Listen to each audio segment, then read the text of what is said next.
Well, it's time for yet another tutorial on the Skin Cast silicones. In this video, we're actually going to use them a little bit differently. We're using the new Skin Cast OO50.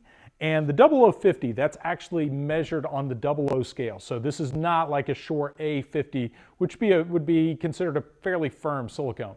The OO50 is actually a fairly firm, considered fairly firm on the 00 scale.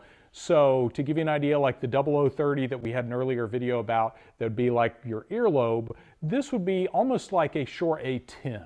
So right around there on the A scale, this would find itself around a 10.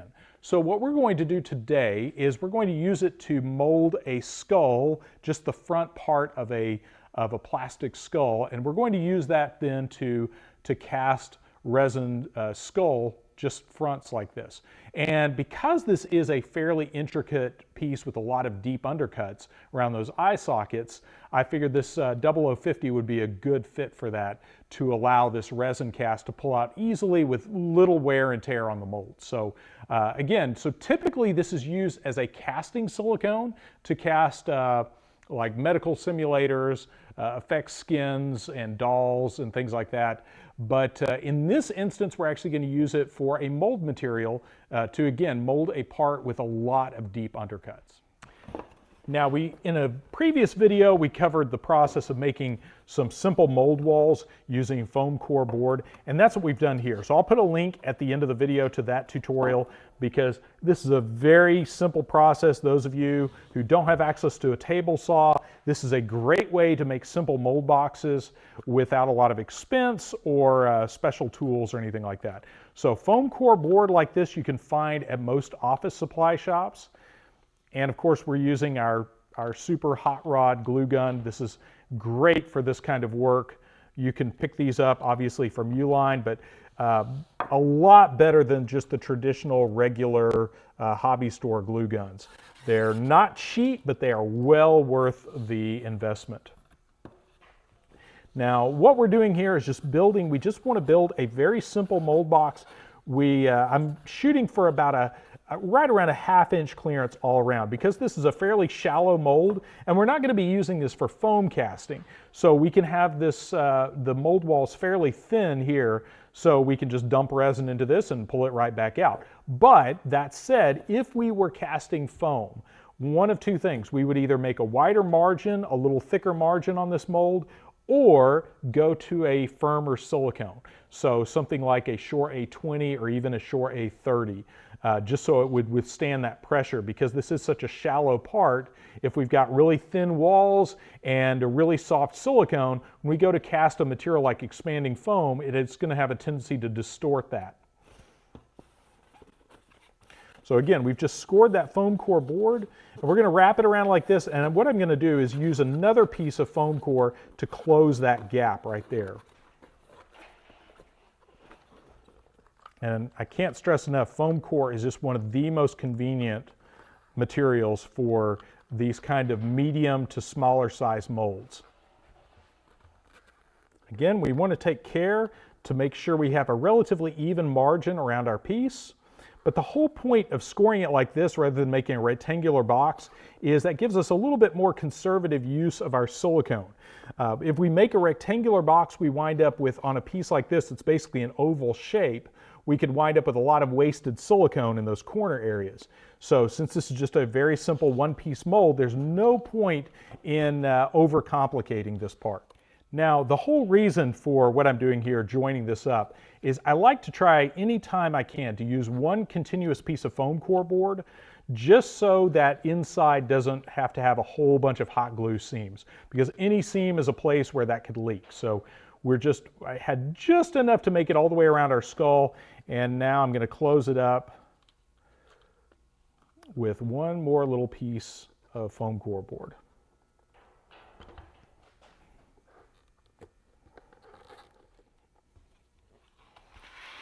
And now you can see our little guy right there. He's got a nice margin around him, just enough for a soft silicone. So now we are ready to calculate our silicone volume and pour our silicone. Okay, now our dimensions on this are roughly 9 by 5.5 by 3 inches deep. And roughly that works out to, if you take that, about 25 cubic inches per pound. We're going to wind up needing right around 6 pounds, maybe a little bit less than 6 pounds, because I'm calculating for a rectangle, and of course we're chopping off those corners.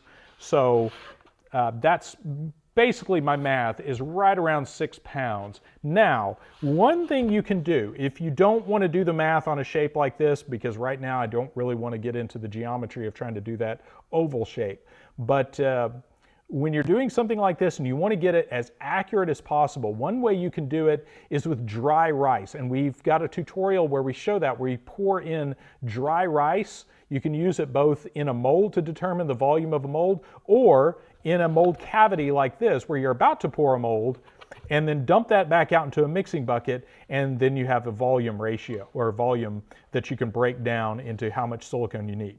So again, we need roughly 6 pounds.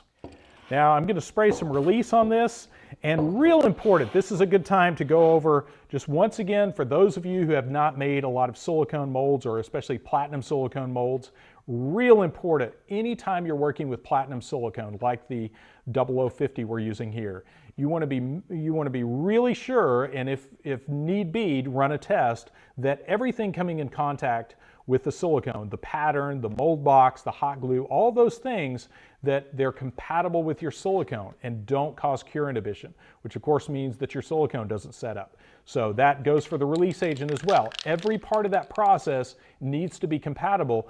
Otherwise, you could have a beautiful mold box with a mold that never cures. Okay, now we're ready to weigh out our silicone. And just to be on the conservative side, and this is one of those things I always like to show, kind of the holistic approach to mold making, so you can see the whole thinking process here. That's the whole point of these long form videos. So what I'm going to do is I'm actually going to mix up 5 pounds of silicone, because I'm estimating a little bit less based on the subtracting the amount of material in the skull, and of course subtracting the corner parts that are cut off that oval. Now, the 0050 is measured 1-to-1 by weight.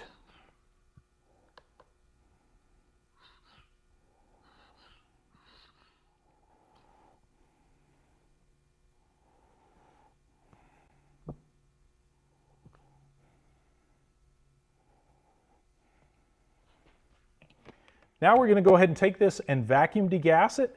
And it's important anytime you're using even a low viscosity silicone that you have enough room for the silicone to expand and collapse. Now I've covered this in previous videos, so we're not going to go over, I'm not going to show this in the video here, but again, we want enough room in our mixing bucket for this to rise and then collapse. So again, this is our Skin Cast 0050 mixed 1-to-1, and we have enough room in here for it to expand, collapse, and properly degas. Now this is low enough viscosity. A lot of times you could easily use this without any kind of vacuum degassing, but for today's video, we're going to go ahead and do it with all the proper steps. And remember, this is a fairly fast silicone. So this is has a set time of, has about a 15-minute working time at room temperature and a 2 to 3 hour demold. So you want to make sure you get your components in, mixed up, degassed, and poured as soon as possible.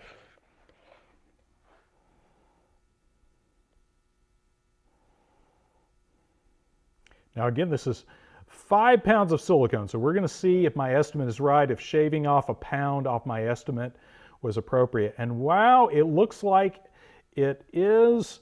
I'm just covering the model, and I actually still have some to spare.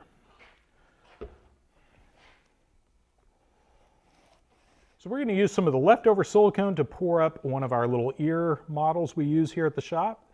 So just a great way to a good example of softness and tear strength. So there we go. And as I've stated before, it's important to remember that anytime you're making a mold like this, that this is summertime right now here in Texas, so high temperature speeds everything up. Low temperature slows it down. So be aware of that. If you're working in a hot shop here in Texas, if you're working with a fast silicone, you may barely have enough time to mix it and get it poured. So be aware of that, because that can drastically accelerate silicones. When you start getting up to 95, 100 degrees, everything's going to go lightning fast. And that also means a lot of the bubbles are not going to have as much time to rise and break. Okay, it's about 3 hours later, and we are now ready to demold our casts. Again, we do want to be careful, because in this early stage, when most silicones, when they hit a demold point where you can demold it safely, that's usually not full cure. You still have a little bit of time for those full cured properties to develop, but that's usually when it at least has enough handling strength to safely demold your cast or your part from your mold. And there we have a nice bubble-free silicone ear. And again, this is a 0050, which translates to right around between a 5 and a 10 or so on the A scale. So in some ways, this is almost like a castable version. I mean, even though gel tin obviously can be poured, this is a more low viscosity pourable version of like Platsil gel tin in a way. So now ready for our main mold, which of course is our skull. And again, one of the benefits of a foam core board box is we can just rip it off. So the point of one of the nice things about using a silicone like this for mold making, because it is so soft and stretchy, is you can use this for applications like core molds or cavity pours, or what's termed as matrix molds now, where you can build a one-piece glove mold and pour it rather than brush it on. And there we have our finished mold. So we're now ready to clean this up. I'm just going to get an X-Acto and trim off some of that edge, and our mold is now ready for casting. And of course, the main advantage to using a soft silicone like this is if you're casting delicate wax patterns or soap or anything, mainly wax is the main thing where you're doing really delicate wax patterns. It's really nice to have a really soft silicone like this to work from. Also for resin pieces where you have really deep undercuts, this allows it to pull out of those without a lot of strain on the mold. So we're going to go ahead and clean this up and pour a quick cast from it. Okay, we're ready to cast our resin into our skull mold. And for this, I thought this would be a good time to introduce one of our new resin products. This is ArtKast Translucent. So much like the ArtKast standard resin, that's just kind of our budget house brand casting resin, that when it cures turns to kind of an off-white, kind of a bone color. This particular formula is designed to be translucent. It almost looks like frosted glass if you don't put any color in it. So, but its intention is for when you have to match a specific color and with intrinsic pigment. So in this case, since we want a slightly translucent, realistic bone look, we're going to start with this and then add some of our pigments to it to get a bone color. But this is a great product for simulating ivory or marble, that sort of thing, where you need a little bit of translucency, or you just need to match a specific intrinsic color. So sometimes if you're doing very vibrant colors, when you're using some of the other resin products that when they cure, they turn white or turn off-white or opaque, that adds a color to that. So you wind up with more of a pastel color than the true color you were going for. So the benefit to this formula is you can mix your colors into your B, you add your A, and when it catalyzes, you wind up with a color that's still true to what you mixed up. So that said, we're going to go ahead and mix this up, and this is 1-to-1 mix ratio by weight. Now, quick word about our pigments. This is our new Poly Pig color. See the cute little pig that Larry designed? Poly for polyurethane and pig for pigment. And these are concentrated pigments for polyurethane, of course, hence the poly. So real important anytime you're pigmenting a polyurethane resin to use a compatible color with that. If you go putting acrylic paint or something like that or food color in there, it's going to bubble and create foam and do all kinds of crazy stuff. So make sure if you're trying something that's not official canon, so to speak, make sure you run a small test first to make sure everything is going to be stable, because sometimes when resins exotherm, they can cause color changes in pigments that are not compatible.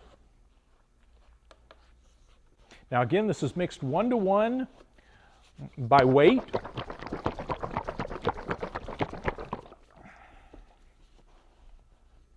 And I'm going to mix up 800 grams, so 400 grams of part B and 400 grams of part A.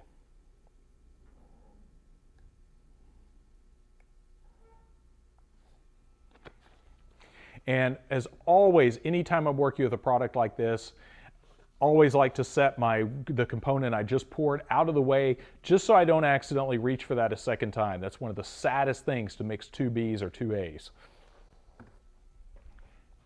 Now ready to add our pigment. Now this being bone color is predominantly kind of an off-white.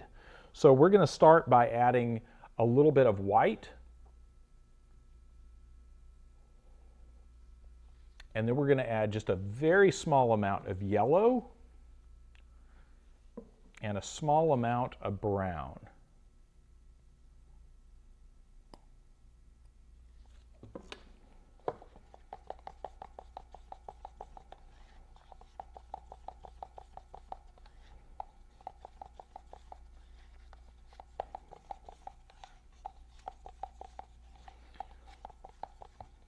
And again, since we're just working with our B right now, we don't have the clock isn't ticking yet, but you'll see there our color is, we're a little bit too dark, so we're going to lighten that up. But right now I've got pretty close to my bone color, so I'm just going to add a little bit more white.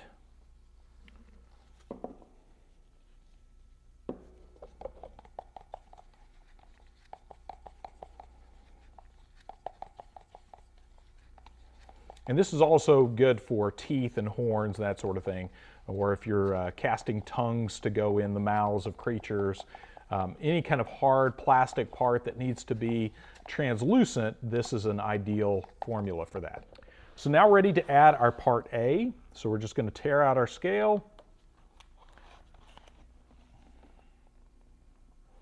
and add 400 grams of part A.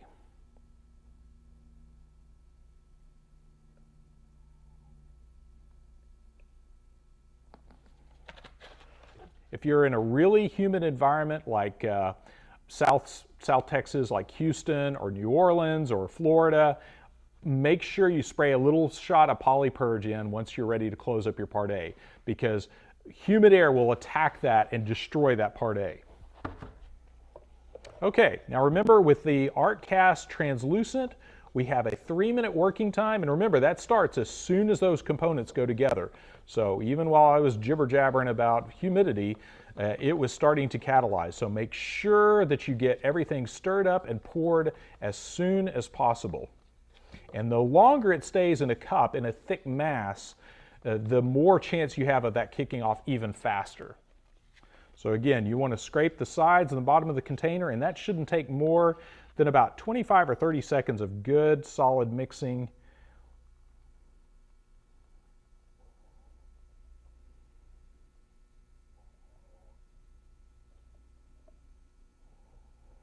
And we have almost to the drop what we needed there. Now I'm just going to leave what's left over in the stir stick there, so we have a little indicator of our cure time.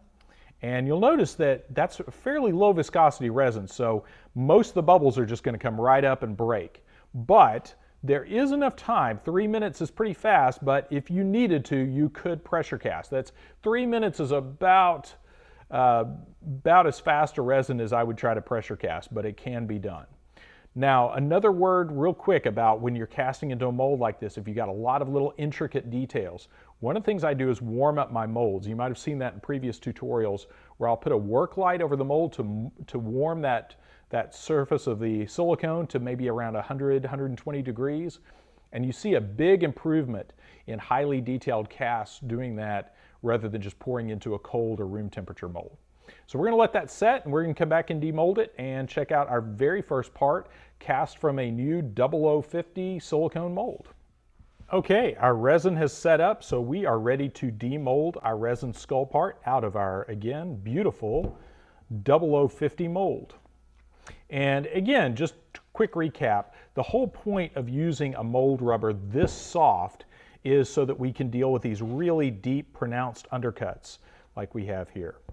So there we have our mold and our cast. Now, one of the little finishing techniques we can do for something like this, obviously we can paint this. That's of course self-evident, but one of the things that I like to do for parts like this, just as a quick finishing technique, is use some of the Sculpt Nouveau brown wax. This is an inexpensive way to finish a prop like this, doesn't take much at all, and when it's nice and warm, this is when you can really make it look nice because that wax goes into solution and you can make those teeth really pop. So I just put this all over the part and then wipe away any excess. And the nice thing about the Sculpt Nouveau wax is when it cures, it hardens. So it actually is a really stable coating on the surface once you put it down. So we're just going to put that all over the piece and then wipe away any excess. And again, you want to do that quick because once this stuff dries and sets, it's almost impossible to remove. And that just brings out some of that contrast, makes the teeth look a little more pronounced, and just looks more like an old skull rather than a fresh cast out of a mold. So there we go. There we have our finished cast from our 0050 mold, ready for mounting or whatever crazy Halloween action we want to do with that. And one last point, those of you who want to cast foam into a mold like this, you can do it, but just know if you restrict that foam with a board or anything like that, this is such a soft silicone mold, it's going to want to bulge out. So if you were to throw our 6-pound density rigid casting foam in here, you could do that. Just know it's going to mushroom up. Just let it free rise. Don't try to restrain it or it's going to do crazy things to your mold. So there you have a mold of an object with a lot of undercuts, molded with the new 0050 silicone, which again is actually intended to be a silicone skin material. We really have this more for the medical simulator market and the effects market and the adult toy market. Those folks are the ones that typically need these formulas, but they're also really helpful for those of you casting really delicate resin parts with deep undercuts or wax patterns. So something to consider that for. And as always, remember that we have all of the products we use in our videos will be in the video description. There'll be links to everything in the video description. And I'll put a couple of links to both our resin casting page as well as our poured block mold page, because a lot of useful knowledge there if you're about to undertake your first block mold. So on our video library on our website, we have our videos much better organized by topic. So be sure to check that out if you haven't already. And again, thanks for watching.